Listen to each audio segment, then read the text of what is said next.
अटकेची ती महिला असल्यामुळे आणि सूर्यास्तानंतर अटक केली जात असल्यामुळे ज्या कायदेशीर तरतुदी आहे त्या तरतुदींचं काटेकोरपणे पालन करून आरोपीला ताब्यात घेऊन संबंधित न्यायालयासमोर हजर करण्यात आलं। संबंधित न्यायालयाची परवानगी घेऊन आरोपीला नाशिक येथे आणण्यात आलं आणि आज सकाळी 4:15 या आरोपीला अटक करून मेहरबान कोर्टासमोर आता हजर केलं होतं। या गुन्ह्यातील आरोपी नंबर 3 निदा खान यांचा अटकपूर्व जामीन अर्ज सेशन्स कोर्ट नाशिक रोड यांनी 2 मेला रद्द केला होता। गुन्हा दाखल झाल्यापासून ही आरोपी मिळून येत नव्हती, आरोपी फरार होती। नाशिक पोलीस आणि औरंगाबाद पोलीस यांनी जॉईंटली जी कारवाई केली त्यात काल रात्री 11:15 वाजता छत्रपती संभाजीनगर येथे ही आरोपी मिळून आलेली आहे।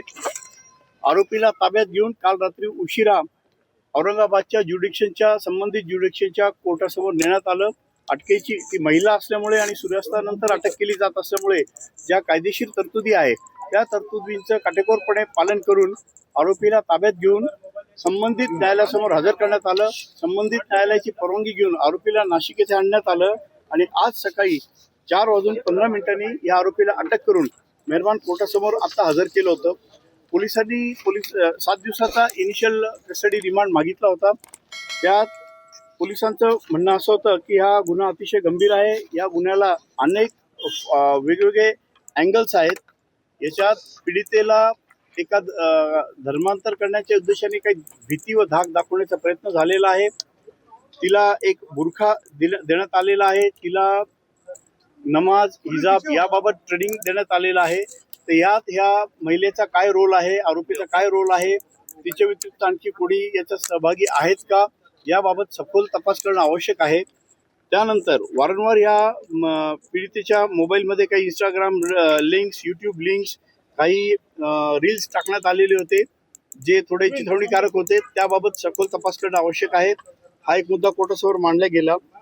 तपासात असे आलेलं आहे की ह्या पीडितेच्या घरी या आरोपीने जाऊन त्या नमाज बुरखा याबद्दल काही कारवाई केलेली आहे, त्याबद्दल सखोल तपास करणं आवश्यक आहे। तिचं नाव हनिया ठेवण्यात आलेलं होतं, या नावाबद्दलचे काही डॉक्युमेंटेशन मिळालेलं आहे। मालेगाव मधल्या काही लिंक्स नामांतर करण्यात सक्रिय असल्याबद्दलचा तपासात आलेला आहे, तर त्या लिंक्स एस्टॅब्लिश करणं आवश्यक आहे, हे एक कारण होतं। त्यानंतर ह्या महिलेला पीडिताला मलेशियामध्ये इम्रान नावाच्या व्यक्तीमार्फत जॉब देऊन पुढे पाठवायचा विचार होता। त्यात काय मनी ट्रेल आहे, यात मालेगावची पार्टी कोण आहे, मनी ट्रेल काय आहे याबद्दल सखोल तपास करणं आवश्यक आहे। तसंच तपासात एक माजिद पटेल हे नाव नव्याने निष्पन्न झालेलं आहे। तपासात असं निष्पन्न झालेलं आहे की ही महिला आरोपी नारेगाव, कोसर, छत्रपती संभाजीनगर इत्यादी भागात राहिलेली आहे, तिला कोणी आश्रय दिला त्याबाबत तपास चालू आहे। त्यात माजिद पटेल नाव आलेलं आहे, त्यांना आरोपीपणात सामील करून कलम 238 वाढ करण्यात आलेली आहे। हा सगळा तपास विचारात घेऊन 11 तारखेपर्यंत या महिलेला पोलीस कस्टडी सुनावण्यात आलेली आहे।